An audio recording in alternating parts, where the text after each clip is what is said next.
네, 시청자 여러분 안녕하십니까? 한진희의 인터뷰 진행자 한진희입니다.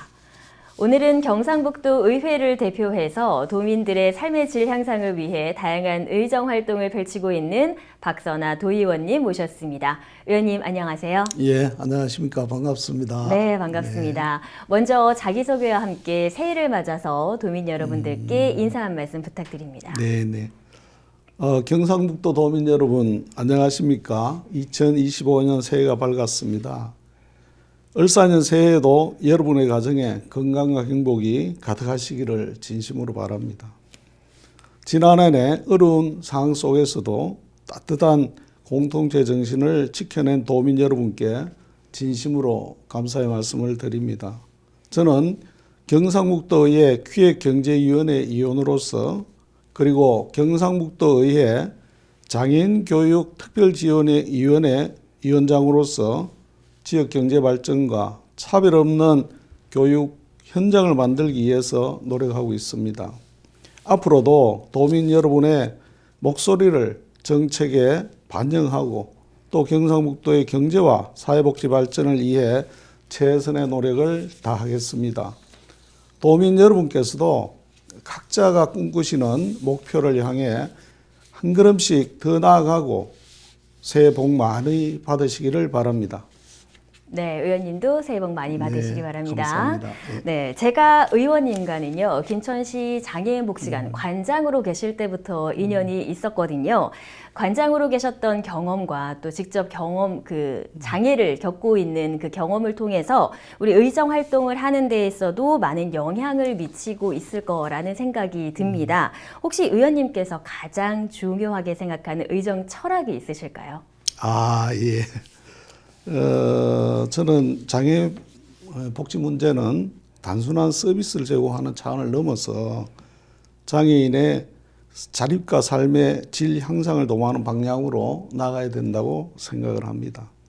이것을 위해서 장애인 권리 보장과 또 실질적인 지원 방안에 대해서 힘써 왔습니다.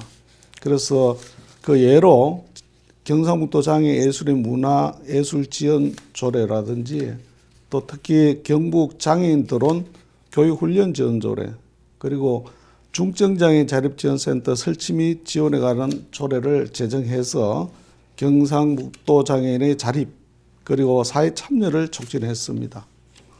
이것을 인정받아서 올해 한국사회복지사 협회에서 지방의회 복지 대상을 수상하기도 했고 또 특히 경상북도 장애인 드론 교육훈련 지원조례는 행정안전부 주최 2024년도 전국 지방의회 적극조례 공모에서 우수상으로 선정되기도 했습니다.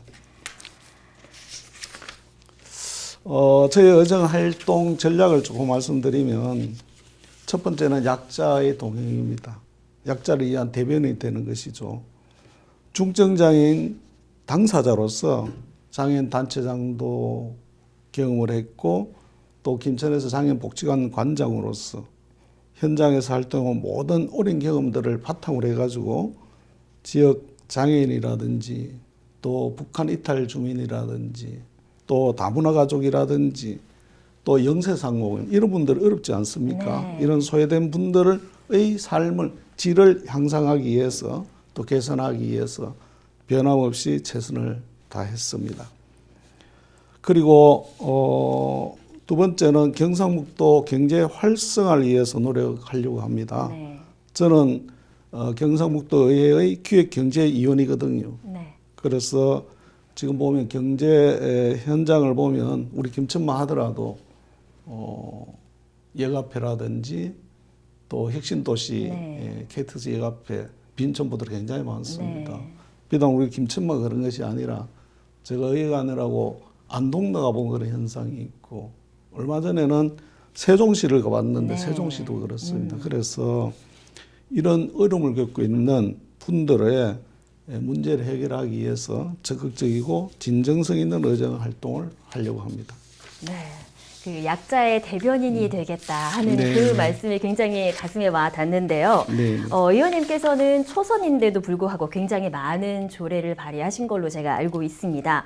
그동안 발의하신 조례 중에서 특별하게 애착을 가지신 게 있으신지, 또 이런 조례들이 실제로 도민들의 삶에 어떤 변화가 있었는지 궁금합니다. 예, 말씀해 주신 대로 제가 초선이라서 아직도 여러 가지 미흡하고 부족한 면이 많이 있습니다. 네. 그런데도 불구하고 말씀해 주신 대로 많은 조례를 만들 수 있었던 것은 그동안에 우리 김천시에서 여러 가지 저한테 기회를 주셨는데 네. 장애인복지관 관장이라든지 장애인단체장이라든지 여기에서 도출됐던 문제들을 해결해야 되겠다는 그런 생각을 많이 갖고 있었습니다. 네. 그래서 그 중에서도 몇 가지 말씀을 드리면 그 여성 장애인분들은 사실 장애라는 문제도 하나 있고 그 중에서도 또 여성이라는 문제 네. 이것 때문에 이중고를 겪고 있거든요. 그리고 그래서 특히 여성들이 결혼하기도 어렵고 네. 또 결혼을 해도 임신하고 출산하고 보육하는 과정이 장애 없는 분에 비하면 굉장히 어렵습니다. 그렇죠. 네. 그래서 이 문제를 해결해야 되겠다는 생각을 갖고 경상북도 여성장애인 임신, 출산, 양육 조례를 만들었습니다.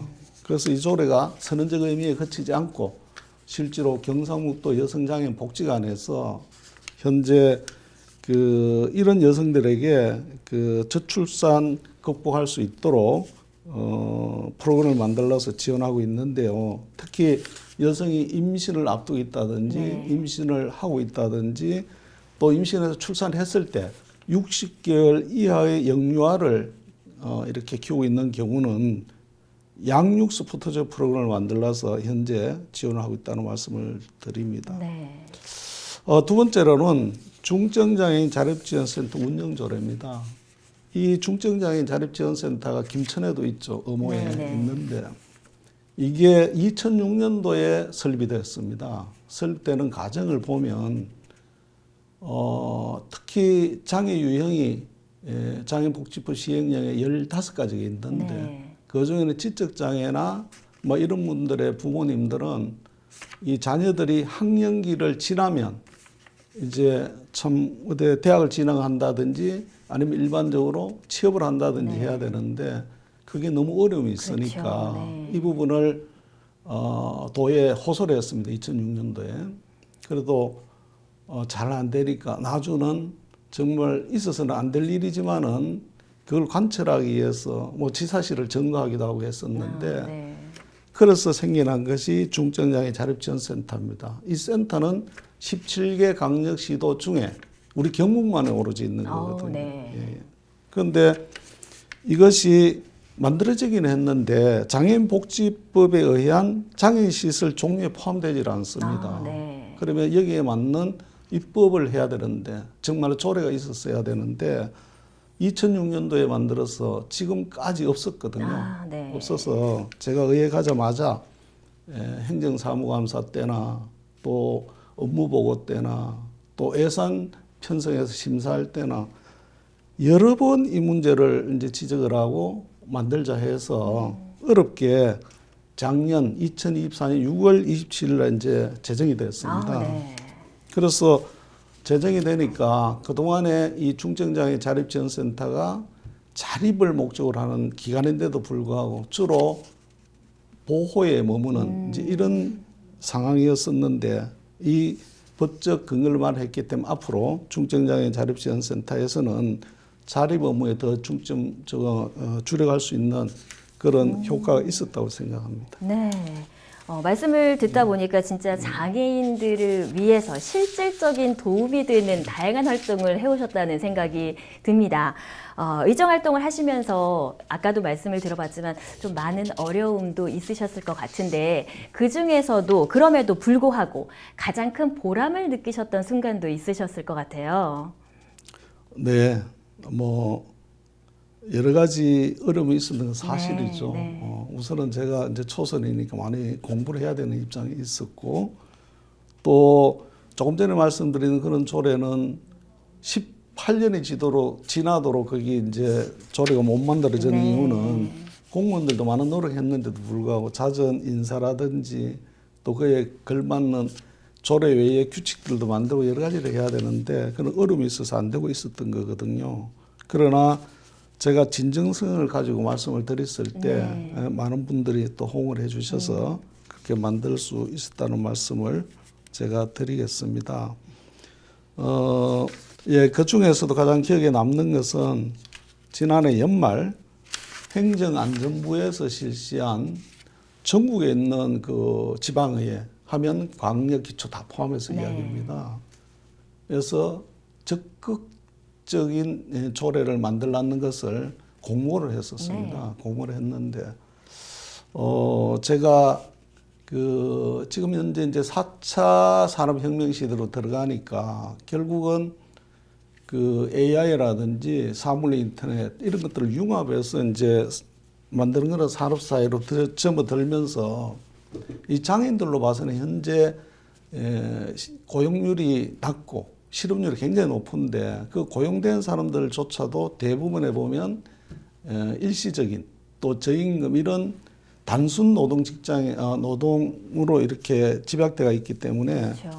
이 4차 산업혁명이 일어나는 순간 가장 먼저 없어지는 시장이 장애인들 시장이거든요. 그래서 이걸 극복하고 오히려 이 4차 산업 시대에 맞는 장애인 일거리가 없을까 해서 제가 경상북도 장애인 드론 훈련비 지원 조례를 만들었습니다.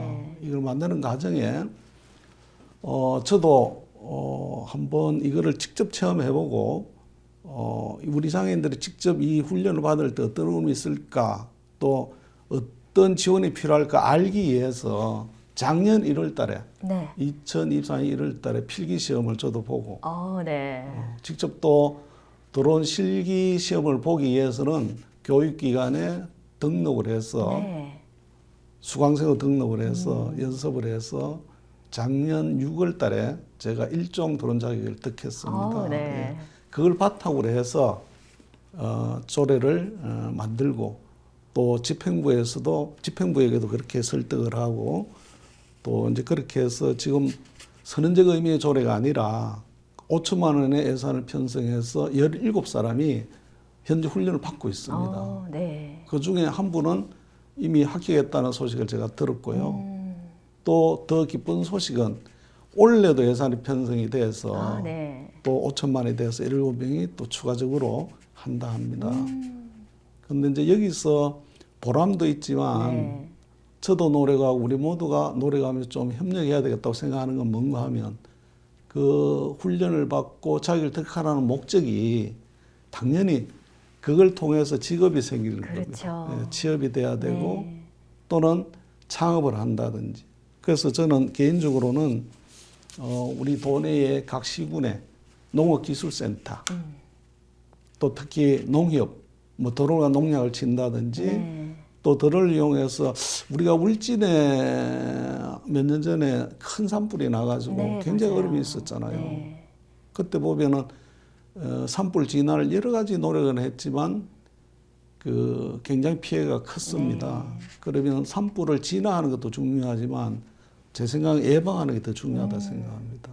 현재 예방 시스템에 보면 많은 분들이 산 어귀에까지 가서 오토바이를 이용하거나 자동차를 이용하거나 해서 이렇게 출입도 통제하고 이렇게 하는데 이 드론을 이용해 가지고 고도를 높여서 이렇게 한다면 아주 효과적이고 좋을 것 같습니다. 그래서 이 부분을 제가 안 그래도 이철우 도지사님도 뵙고 도지사실에서 말씀을 드렸더니 안 그래도 우리 도에서는 그 청년을 중심으로 한 예방단을 구성을 한다고 말씀을 들었습니다. 그래서 이 자격을 득한 장애인도 뭐 편성하면 어떻겠냐 말씀을 드렸더니 좋다고 이제 그런 말씀도 들어서 뭐 우리 도에서도 의회에서도 많은 애를 쓰고 계시는데 우리 22개 시군에서도 이 자격을 득한 장애인들한테 일자리를 좀 이래 만들어줄 수 있었으면 하는 바람과 동시에 부탁도 좀 드리고 싶습니다. 아, 네. 우리 이런 조례를 통해서 실질적인 지원을 받고 있는 우리 장애인분들이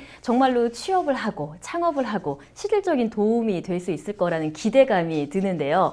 이 조례를 통해서도 뭔가 수상을 한 게 있으시다고 제가 들었습니다. 아, 예, 예. 네.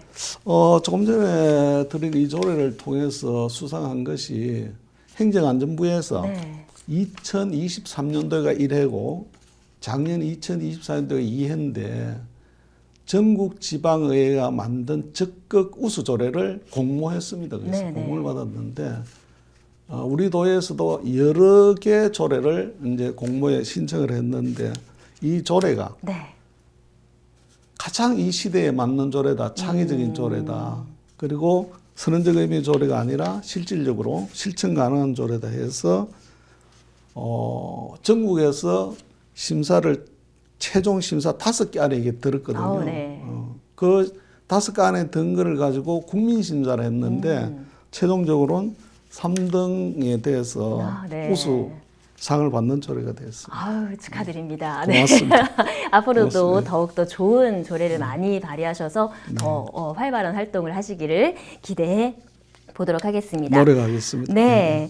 자, 이제 의원님께서는 이제 하반기에 들어섰잖아요. 그렇죠? 그러면서 이제 기획경제위에서 활동을 하게 되실 텐데 남은 임기 동안 또 어떤 변화와 발전을 이뤄내고 싶은지 앞으로의 계획에 대해서도 한 말씀 부탁드립니다. 네. 말씀해 주신 대로 제가 이제 전반기에는 행정보건복지위원회, 그래서 저 복지하는 분야에 이제 주력을 했다면은 후반기에는 제 기획경제위원회 이제 위원입니다. 동시에 또 하나 이제 특별위원회 활동은 제가 기획이 있지만 경상북도 장애인 교육지원특별위원회의 위원장입니다. 이것은 참 의미가 있는 것이 우리 도회가 지금 12대거든요. 네. 그러면 한 대에 4년석이라면 지금 46년의 경과가 있는데 46년 만에 처음으로 장애인 관련 특위가 만들어졌습니다. 아, 네. 그 위원회 위원장이라서 크게 보면 경제 활동을 위해서도 제가 노력을 중점적으로 하려고 합니다. 네. 아까 말씀드린 대로 경제가 너무 어려워서 네. 전체적인 경제 활성화도 중요하고 특히 취약계층에 있는 분들의 경제 활동은 더더욱 지원이 필요하다고 생각이 들어서 이 경제 활동에 적극적으로 노력하려고 하고요. 며칠 전에 제가 우리 경상북도에서는 출자 출연 기관 중에 경상북도 신용보정재단이라고 있습니다. 네. 여기서는 주로 영세상공인들을 이렇게 자금을 대출받는데 그렇죠. 보증서 주는 네, 업무를 합니다. 그래서 그 이사장님과 본부장님 그리고 김천 지사장님 계시거든요. 네. 세 분을 좀 모셔서 우리 경상북도의 현황과 또 특히 우리 김천에 늘 보니까요. 바로 보면 아까 말씀드린 뭐 우리 여가패라든지 또 혁신도시에 네. 보면 이런 빈 점포들도 많은데 이런 분들을 신용도가 아무래도 좋으면 1금융위가 대출을 받는데 그렇죠. 네. 이분들은 그게 어렵고 또 어렵다 보면 높은 금리로 또 더 맞아요. 어렵잖아요. 네. 그래서 우리가 신용보증재단이 보증서줌으로써 저금리 대출 좀 받을 수 있도록 이런 것들을 좀 해결해 보려고 모셔서 간담회를 했는데 그 결과 장애인이라든지 다문화 가족이라든지 특히 북한 이탈 주민 이런 사람들은 더 어렵잖아요. 그 중에서도 이 부분은 제가 이제 제안을 했었는데 적극적으로 검토하겠다 했고 또 이런 정책을 만든다 하더라도 그 해당되는 분들이 정책이 있는지 모르면 안 되니까 그렇죠. 네. 지금도 많은 노력은 하지만 뭐 매체를 통해서 하는 것도 중요한데 차라리 거기 해당되는 분들 한번 모셔서 설명을 갖는 게 좋겠다고 제가 제안을 네, 했거든요. 네. 그래서 그 다음 날 제가 이제 상호회에서 방문해서 그 말씀을 좀 드렸고 또 우리 시에서도 이런 노력을 되게 많이 합니다. 김천시에서. 네. 그래서 김천시와 김천상공회의소와 우리 경북의 경북신용보장재단과 제가 함께해서 설명을 개최할 예정으로 있다는 말씀을 드리고요. 네. 특히 그동안 이제 복지 관련 조례를 제가 한 13건 정도 했었는데 네. 그 하나 딱 빠뜨렸던 게 지금 그 이제 우리가 초고령화 사회잖아요. 그렇죠. 그러니까 이제 우리가 생존 기간이 늘어나는데 어르신들이 이렇게 좀 질병 때문에 입원하고 이러면 간병 문제가 굉장히 맞아요. 심각합니다, 네. 사실은.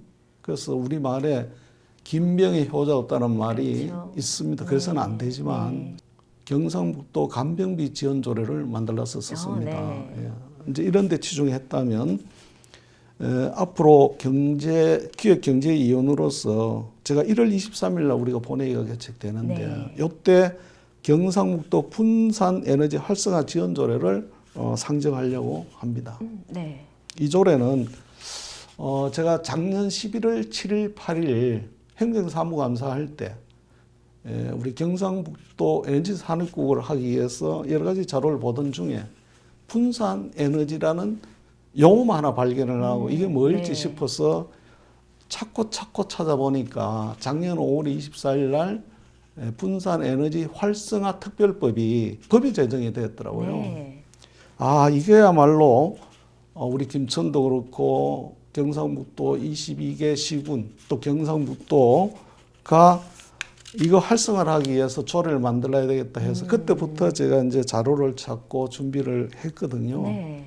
이 분산 에너지 활성화 법은 제가 이제 이해하기로는 뭔가 하면 현재는 에너지를 이렇게 생산해내면 생산한 지역에서 다 쓰는 것이 아니고 네. 송전 설비를 통해 가지고 송전을 하잖아요. 그렇죠. 송전 과정에도 보니까 에너지가 이제 소멸되는 것도 있고 또 설비를 설치하거나 운영하는 데도 비용도 많이 네. 들고 또 경우에 따라서는 원자력 같은 경우는 굉장히 거부 반응이 심하잖아요. 네, 자기 맞아요. 지역에 오는 거. 네. 이제 그래 놓으니까 특별법을 만드는 주요 요지는 뭔가 하면 에너지를 생산한 그 지역에서 쓰는 단가와 이 송전을 통해서 받는 단가를 다르게 한다는 겁니다. 지역별 요금제. 네, 네. 그래서 제가 그냥 상식적으로 생각했을 때 우리 경북이 원전이 있는데 울진 아닙니까? 네. 울진 같은 데는 그러면 울진 지역에서는 가격이 뚝 떨어진다면 에너지를 많이 소비하는 기업으로 봐서는 울진으로 가서 해야 되겠다 이 생각이 그렇죠. 생길 네, 수밖에 네. 없다는 생각이 딱 들었습니다. 그래서 이 조례를 통해서 울진뿐만 아니고 우리 22개 시군이 특히 우리 김천도 뭐 지열이라든지 태양광이라든지 또는 뭐 수소라든지 다양한 에너지원이 있는데 우리 특성에 맞는 에너지원을 지금도 잘하고 있지만 더 발굴하고 해서 네. 우리 지역이 발전됐으면 하는 그런 생각이 들어서 이 조례를 만들어서 지금 상정하려고 하는데 제가 보니까 11월 7일 날 봤는데 유일하게 있는 게 5월 24일 날 법이 제정이 되고 전북 자치도만 유일하게 하나 있습니다. 네. 그래서 그걸 추진한다는 말씀을 드리고 그래서 이후에는 이런 장애인 교육 지원을 통해서 특수교육 받는 사람들이 다른 지역까지 막 찾아가는 매일 가야 되는 건데 이런 일이 좀 줄어들 수 있도록 소규모로 각 지역에 만드는 걸 좀 적극적으로 추진하려고 하고 또 그다음에 이 장애인 교육 특별위원회에서 직업을 갖는 데 있어서 여러 가지 자격도 필요할 수도 있고 그런 공부를 해야 되지 않습니까? 네. 그런 것들 좀 활성화될 수 있도록 하겠다는 생각을 갖고 있습니다. 네. 의원님의 말씀을 들어보니까 항상 먼저 발 빠르게 현장에서 직접 몸소 체험하고 발로 뛰시는 분이구나라는 생각이 들었습니다. 그래서 앞으로의 의정 활동도 더욱더 기대해 보도록 하겠습니다. 네, 오늘 박선아 의원님과 함께 도민의 삶에 깊이 뿌리내린 입법 활동과 또 그 가치를 들어봤습니다. 의원님 마지막으로 도민들에게 전하고 싶은 메시지가 있으면 한 말씀 부탁드립니다. 예, 네, 도민 여러분께서 항상 관심과 응원을 보내주신 덕분에 지금까지 쭉 말씀드린 일을 할 수 있었고 또 앞으로 그런 일을 할 용기를 갖고 있습니다. 앞으로도 여러분의 목소리를 정말 귀담아 듣고 도민 모두가 행복한 경북을 만들기 위해서 노력하도록 하겠습니다. 새해 복 많이 받으십시오. 대단히 감사합니다. 네, 감사합니다. 오늘 함께 해주신 박선아 의원님 다양한 이야기 들어봤습니다.